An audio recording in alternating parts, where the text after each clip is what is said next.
channel. This is Wine with an Apple. It is. It is. Welcome Mostly back. the wine, though. So, for today, shout out, we have the pineapple wine. We told you the Aldi brand, guys, is delicious. Last week was mango. This is pineapple. How do you guys like it so far? I enjoy it. Yeah. I thought that you said mango was last time, right? Yeah. So mango was good, but I think you were right. Pineapple is. I feel like I'm telling pineapple is the flavor. And it's the summer flavor. I mean, not that mango wouldn't be, but this was like good. It is. And then you have to get a side of actual pineapples. That's right. That's right. And because we went to Jamaica, it's just giving me like Jamaica vibes. And then when you went to Hawaii, is it giving you Hawaii vibes? Kind of. So yeah, we're still in summer mode, but we wanted to come back to you today with today's topic. And today's topic is teaching at the beginning of the year. So we're going to be kind of sharing our thoughts, especially with the new CDC guidelines coming out for COVID, us kind of spitballing of how we're going to approach this new year with new students and all of those good stuff. So what are the guidelines? So the guidelines came out that certain districts have the autonomy of saying whether kids and teachers are able to wear masks. So I've been seeing in the news that some states are saying no, kids are not able to wear masks. They can, do that. And then our district is saying that we have to wear masks. How do you guys feel about that? I honestly don't mind it. Yeah, I don't mind it. I mean, I could see the pros and cons of everybody's ideas, but to me personally, it didn't bother me that much wearing masks. And I think that once my students got used to the idea, so they kept them on more often. So towards the end of the year, it wasn't a huge issue. We'll have a little fight on our hands, especially with them coming from the summer and not having to wear those. But I also feel like it's better safe than sorry. I mean, I know a lot of people are like, well, my kid doesn't want to. I understand that because I'm not a big fan of the mask, but again, I'd rather be safer than sorry. And then the people who are vaccinated, like teachers, they can still contract the virus. So I just think that it's better to be cautious. Yeah, I agree. Even thinking about what happened last year, and we have a very open door, very honest policy with our kids, and they knew why we were doing this, and they were very respectful and cautious. So I was shocked to see that my kids were making sure that they maintain their boundaries or keeping up their masks or putting their hand sanitizer. Usually those type of boundary setting skills are something that I have to teach, but they were very mindful, and I expect that same type of I even had some that were bringing their own thing. Yes, that's what I'm saying. So I actually think we might have a little bit of a harder time this year because, in all honesty, I saw some students last year in some grade levels that didn't have those on a regular basis. And I just think that, like you said, once we get with them and we explain why this is the rule and why this is, a safety precaution, it's not a punishment or anything like that, but we have to be safe for one another. Yeah, that's the key part. It'll take some time, but we'll be okay. Well, and you'll have kids that were online the whole year last year that come back that have never actually worn a mask in school. So, True. Yes. And so I'm automatically thinking about procedures. And procedures are a huge part in establishing the classroom community at the beginning of the year. And so what are some procedures that you guys are going to have to put in place, keeping in mind with the COVID guidelines? Have you guys thought about that? I think I was just going with what we did last year. Honestly, in my room, I'm not going to change a lot of those procedures. We have to have, our hand sanitizer. Yeah. There was no student who passed out hand sanitizer. I did that. Yeah. There were those friendly reminders of wearing your mask, being socially distanced to not to the same extent. Just personal space. Yes, personal that we were space. Before. Yeah, but being mindful of that personal space again, the touchy feely. We kind of have to break them of that anyway with them being so young. But just understanding that they have to have those boundaries because we are still in the midst of it's a pandemic. And like the people say on social media, like a panorama. Yeah. I saw that. There was another one. I saw somebody saying, and in the middle of this Panda Express. I'm in the middle of this Panera. I'm not dropping that. So if you hear that, pandemic, okay? That is hilarious. So we in the middle of the pandemic. And so yeah, what about you, Maddie?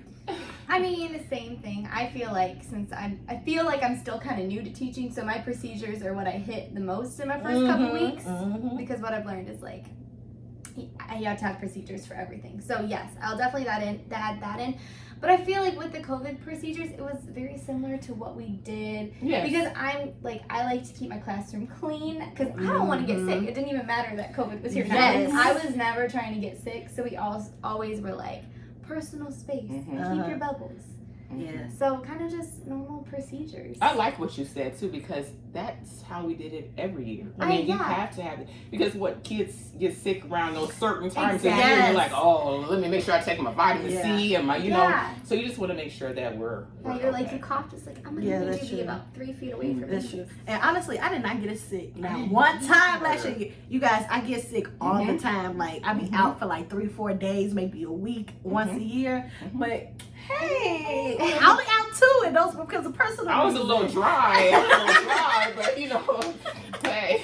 I was like very proud of myself. I was like, yes, this is what masks can do. So, like you guys, I agree. It's just that personal space. But for me, it's just having like those visual reminders in my class now.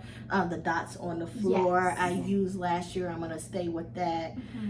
Practices. We do a lot of modeling in our classrooms. You know, I do, we do, you do. And then we praise and we reward points for that, whether that's the PBIS system or the Class Dojo system, whatever system we're using this year. So just reiterating that those healthy habits just kind of help with the cohesiveness of our classroom.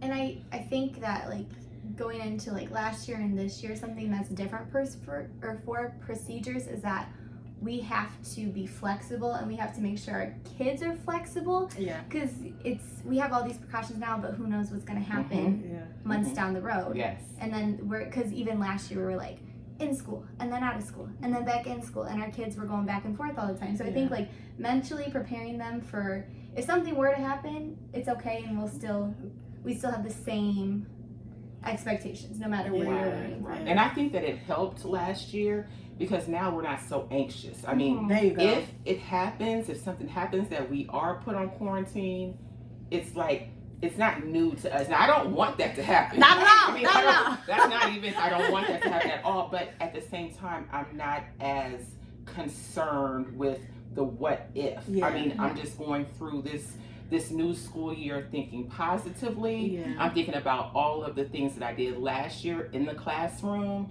that I can still implement this year. And then if something happens where we have to retreat, we already have that down pat. So I guess that past year was that little, you know, trial run. The trial run. And that's what I liked about last year the most was we really had the freedom to use technology in such a different way. Like, I love using technology. Peer Deck was one of the biggest things that we used. Oh, yes, it was. It was. And we're laughing because we had to kind of get my girl on board of using technology. I'll drink to that. It was a struggle. But I loved it. Afterwards, I mean, I fought them tooth and nail. I did not want to do it. I enjoyed hearing and seeing what they were doing in their classroom, but that wasn't for me. So when we went on retreat, when we had to be quarantined, they were like, you have to do it.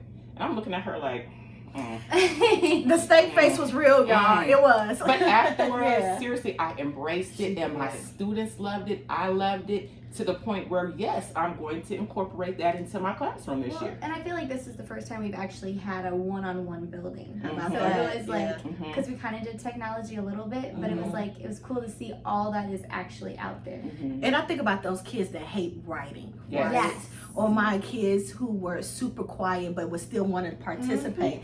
So just giving those kids who are usually kind of faded to the background that new avenue was so key. And then when we when we came back into the classroom, that last bit of time, I was able to give kids the choice on how they participated in my room. Either you could have followed along with us on Peer Deck, or you could have took out your whiteboard and your marker and did it that way. It didn't bother me long as they did some type of participation. So I like that. Yeah, because not all students are vocal. They're not vocal at all. But I had so many students, like you said, who would participate via the Peer Deck. And like, oh, I I didn't know that you had all this insight, or I didn't know you knew this. And they were like, yeah, Miss Keys, and they'll send you little notes that before, if they had to say that out loud, we would have never got that type of information. Well, and I was getting a lot of my students wanted to share pictures of their dogs or something like that, and all they had to do was send it into the little chat, and like we could post it up on the board so everybody could see it. And it was just kind of like, I felt like I got to know a lot of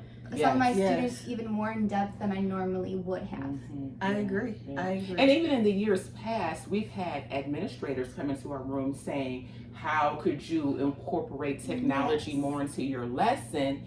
And this was seamless. Yes, there you go. Yeah, it was. Mm-hmm. And so I also think about like my higher learning students, like those kids who get done with their work so quick. I was able to say, okay, can you please look up this? Or I think of one student in particular who made polls in our group chat after she was done, and she talked to our students that way. And it's just, to me, it's just that classroom community. I know that it's hard to build when we're online, but it can happen. Definitely. And even in the chats, you can build up those chat groups. You can build up the little what am I saying? The emojis, or use the emojis or something? When we do the different channels, when we had our channels and we could build up a channel for them to be like their small groups. Yeah. The small group channels, you could assign someone who was strong, in one area, and then help the others. I know even in class, I had a couple of students who were like, well, Miss Keys, I don't think they're logging on right, and they would go over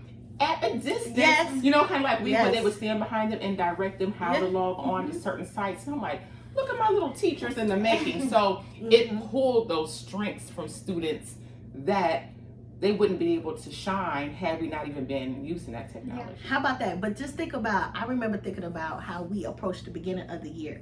We literally taught our students how to click to get information. But like, think about it now, they're making polls and we use MSTs, we use Pear Deck, we use all of this technology, and they became experts. So I think that if we think about this more nationally or globally, these kids are becoming so tech savvy now beyond what That's we would the ever wave of the did. future, though. It is. You have to. Just look at my old self. I was like, I'm not doing this. But we're building those students to be more confident in areas they may not have been exposed to had we not been, on quarantine. Yeah, I agree. So do you think, let me think about this.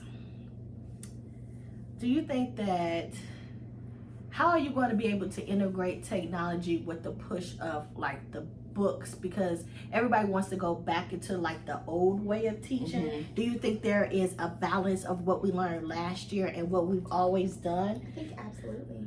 Okay, and what is the balance? Let's talk about that. I mean, I think even for me, it's like we can teach whole group like with books and stuff, but then when they do those independent things like small group, because I would like to have more like small group time in my classroom, and even in that time it's like you have the option, like having a grid of what they can do. They can get on technology, they can do the books, they have the choice every single day is one way that you can. And even we talked about the tests, like taking tests online is sometimes better because it like reads it to the students that need that extra help. So it's like it's already doing the intervention pretty much that you need. Yes, and we don't talk about how much copying we do and how much paper we kill.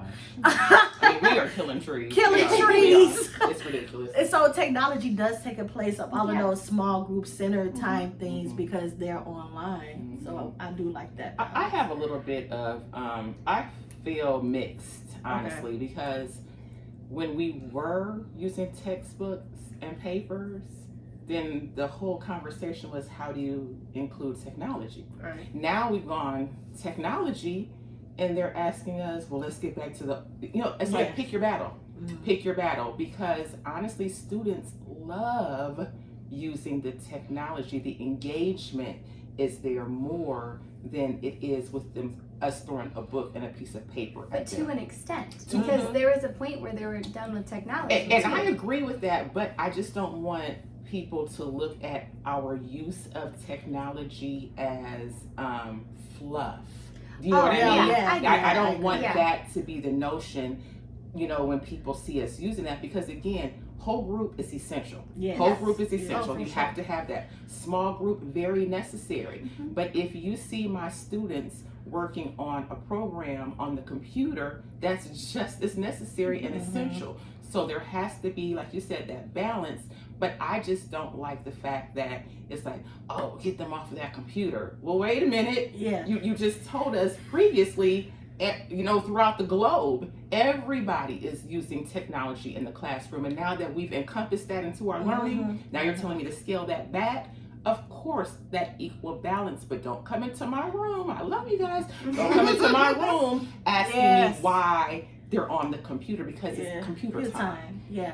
And you know what? You brought up that interesting point that is our room. You know, we always give that kind of spiel at the beginning of the year, like this is our house.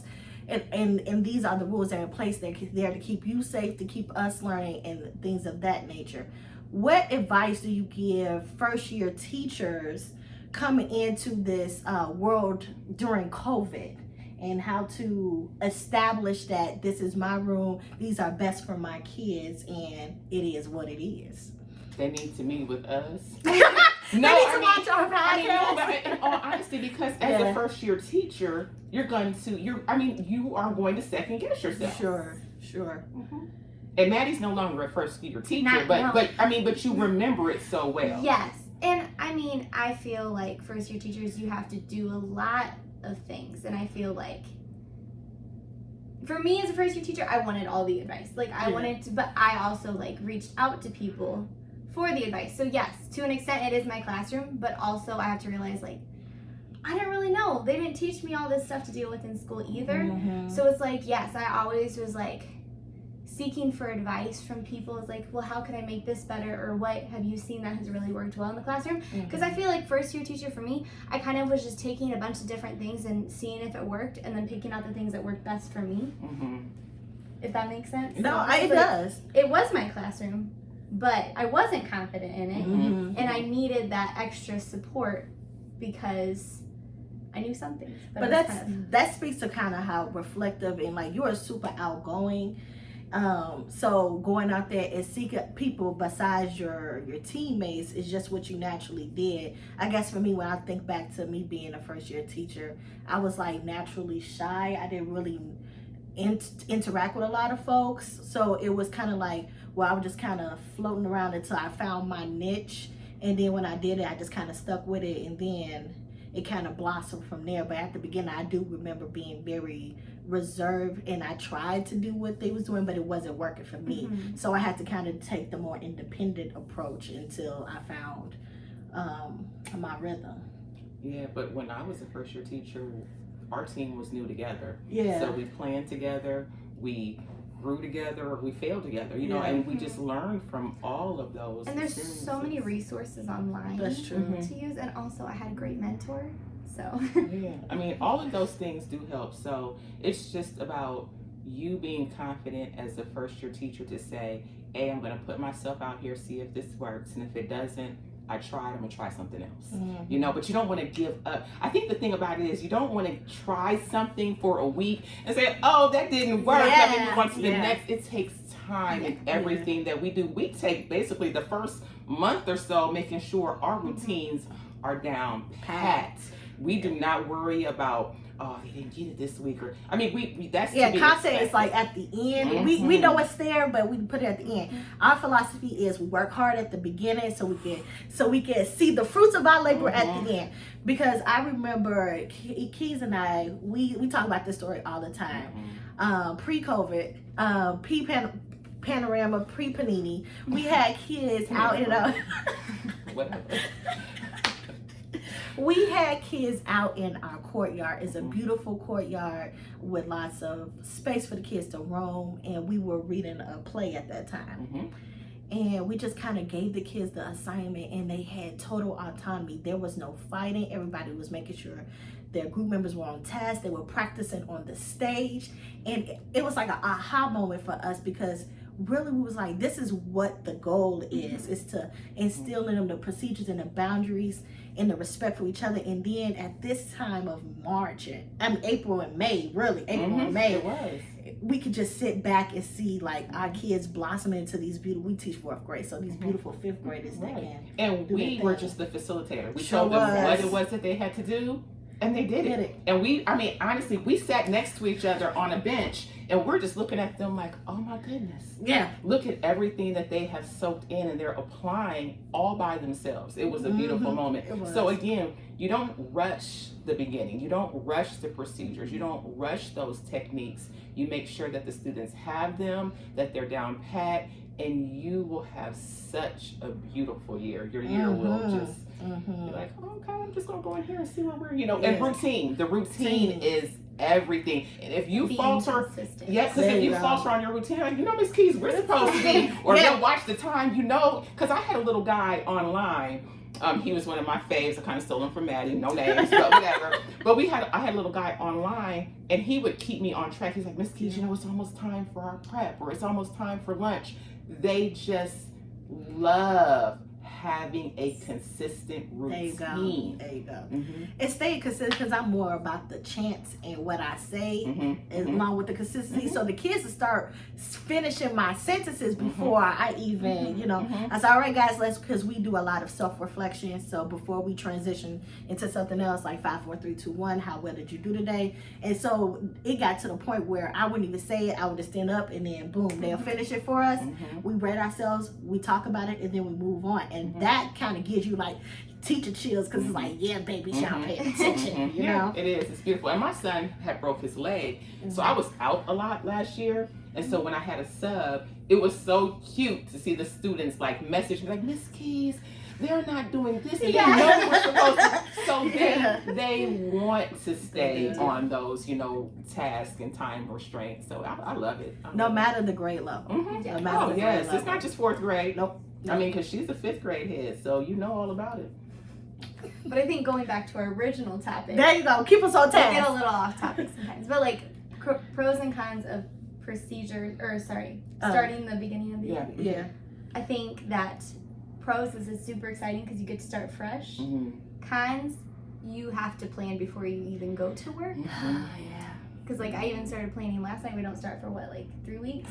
Well, take me back. Wait a minute. Hold on. I'm glad we're documenting this right now. Okay, so you gotta give us more. Okay, started planning my small groups. Okay. Yes, I know. This is so unlike me. It is. I'm proud of you, though. But I think that's I just want to be set up. The first 2 weeks, I want to be set up for myself and not have to worry about it a lot. But I feel like that's what I learned over the years. Is you know what? You just have to suck it up in that week before you go back to school. At least start thinking about what you're going to do. But I think that's also a con, because we have a job that you can't just shut things off. But it makes your life so much easier. I love the pro, because honestly, we planned at the end of last year. We did. So we actually have a lot of stuff in place, even if it's just, mentally. We have a lot of that in place already. But like Maddie said, the con is you can't shut it off. The con to going back to school is that you take so much of your summer thinking about school and your students. And for me, I know the con for me this year is that I have a really heavy heart about some things that's going on in our community and with our students, and they have affected me emotionally. I am emotionally struggling with some things that I have read and heard in the news, but at the same time, I had to check myself last night and say, Linda, if it didn't affect you this way, why are you in this profession? Yeah. Because I love my babies, no matter if they were my baby in my room or if they were Freeman's babies next door. Yeah. Because if we have an issue, we'll buddy that student to each other, but we all form a connection with our students, and not just the 4th graders. Some 5th graders come back to us. Yes. 6th graders. I've made connections with 2nd and 3rd graders who have come up because they need to see what 4th graders like. So you build these connections, but that con truly is that, and I just want to branch off for a minute, because I know people think, oh, teachers have the whole summer to do whatever they want to do. That's not true. It's not. That's not true. We are either planning, contemplating, or we're worrying. Or going back to school, because that's what I'm doing. I mean, all of that. It's everything you can think of. Because it's not a summer break for us. So. Well, and I think what you said, even if you didn't do all those things at the beginning, it's a mentally draining job where you need that break. If you can even call it a break, because again, like I'm struggling this year, but I know that we are doing the best we can. I know that all of our hearts are in this job 100%, and those who are around us. So is that really a con though? I don't know. I don't think it's a con. What word comes? I'm sorry. Go ahead. What word comes to my mind is kind of like boundaries and how important that is, because you can see yourself. Like, I know I was guilty of it a lot in the beginning, was like just kind of just diving deep and really feeling everything, and it would just break my heart sometimes. And then like you have to, like you said, do that mental check. Like, yeah, these are our babies, but we have to step back for our own mental health. So I think it's just the mental health piece. Is like, yes, we love these babies, but you have to also be like, enough. I've done my grieving, I've done my loving, I've done that, and this is as far as I can take it, because I want to be as refreshed as possible for the next batch of students. And I guess that's what I think we all kind of struggle with, because that was my thing last year going into COVID for the first time, was like, how can I can I be who I am, connect with my students, and even though we have these forces at play, these boundaries, how can I connect with them? So that was really a thing I struggled with. So I know, I remember that, and I appreciate that, because that's a great outlook. That helps, because at this moment, that is my struggle. You know, that is my struggle. Not that it's a moment, but just to like, oh wow, you know, this is This is real. And we will have a whole other podcast on that topic. How about that one? Just keeping us on that. I'm so proud of her. That helps, because these are the pros and the cons, and you think about all these things, and you could lump it into one whole conversation. But I love it. So before we wrap, is there one thing that you want to tell to yourself in October, November, those harder months as we approach the school year? What is one thing that you could tell yourself to kind of keep moving and to keep motivated? Because that's when we're into the thick of it. That's when into the thick of it. I don't know. I kind of think about rounding to me. You know, I'm a math head. Oh my God. I'm a math head. So rounding comes up to me, because when I teach my students rounding, I think about the middle, you know, the 5. You're halfway there. There's no need to turn back. So that's kind of always my mentality. You know, I'm this far into it. I'm not going to turn back now. Okay. For me, I'd be like, be positive, keep things fun, and try not to get too down on myself if something doesn't work out how I want it to. Because in the end, it's like you can have this whole plan, but sometimes like you just joke around with your kids and have a good day, and that's all that matters. And don't they love to see that side of you? They love it.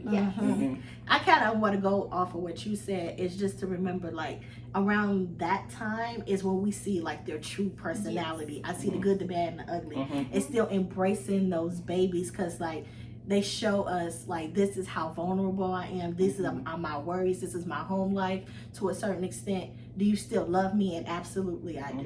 What can I do to help you? So when we get bogged down with those stories, not bogged down, but when we start hearing like their true lives and their true things that they're going with, just remaining positive and trying to give them the best support that they can, because it does come out.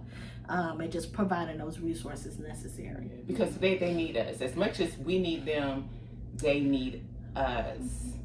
And, you know, we have to be there for them. Absolutely. I mean, if you don't have it in you, just, this is not be honest about it. Be honest, because they do know. They do know.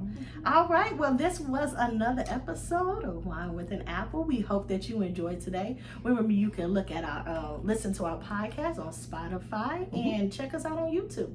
Bye, guys. No, you're good. Bye, guys. Bye.